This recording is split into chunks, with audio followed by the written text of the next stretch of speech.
Con la historia le ha dado la razón, ¿no?, a esos pioneros, porque realmente eran pioneros, visionarios, ¿no? Navarro Tomás, había un grupo de gente españoles y de diferentes países hispánicos, ¿no?, allí en Nueva York. No fue fácil, la misma Real Academia se oponía. No toda, pero había gente que pensaba que es que no tenía sentido, ¿no? Es decir, una academia de lengua española en un país cuya lengua mayoritaria y tal es el inglés, pues se preguntaban, ¿no? Y no fue fácil.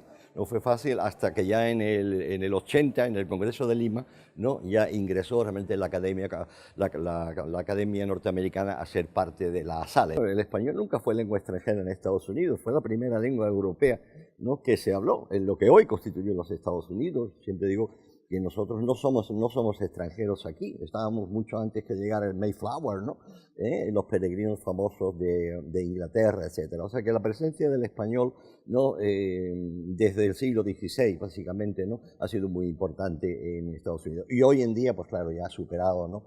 Se habla de no sé, quizás 40 millones, digamos, ¿no?, de hispanohablantes, ¿no? Yo intento que ahora en los periódicos y tal, en fin, las publicaciones, se utilice el término en vez del latino.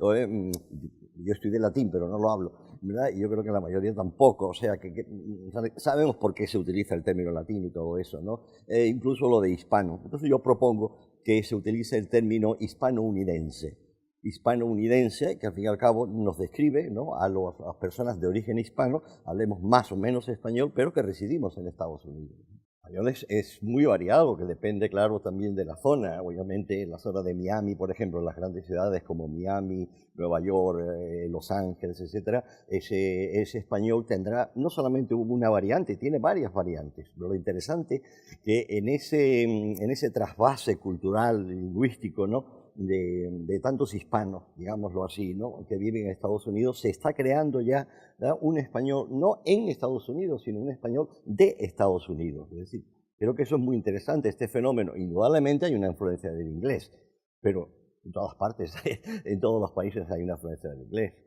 Se está creando, ¿no?, y cada vez lo será más, ¿no?, ya un español, digamos, típico, entre comillas, de Estados Unidos. Obviamente la influencia es el inglés, pero si es una influencia léxica, nada más, léxica, ¿no?, yo no creo que eso sea un gran problema. O sea, las lenguas se enriquecen en contacto, ¿verdad? Y el inglés se ha enriquecido en contacto con el español desde hace muchísimos años, ¿no? O sea, no es nada nuevo.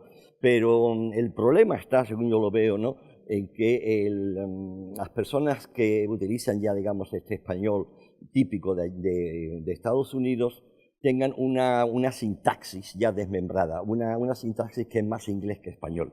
Ahí creo que puede estar un problema, que puede haber un problema, pero claro, eso también dependerá de la cultura del hablante, ¿no?, tanto en español como en inglés. Realmente conviene no hablar de Spanglish, no referirse al español de Estados Unidos como Spanglish. Indudablemente ocurre, es un fenómeno lingüístico, no podemos tapar el sol con la mano, ¿verdad? Pero indudablemente, y esa es mi postura, ¿no?, que obviamente hay gente también que me la critica, incluso me llama elitista, ¿no?, porque claro, yo defiendo un español culto, un español universal. Yo lo que quiero es que estos inmigrantes, ¿no?, que están en una situación, digamos, económica, ¿no?, difícil, etcétera, ¿no?, pues que tengan acceso a la cultura y desde luego que vayan abandonando el Spanglish, ¿no?, y utilicen un español universal.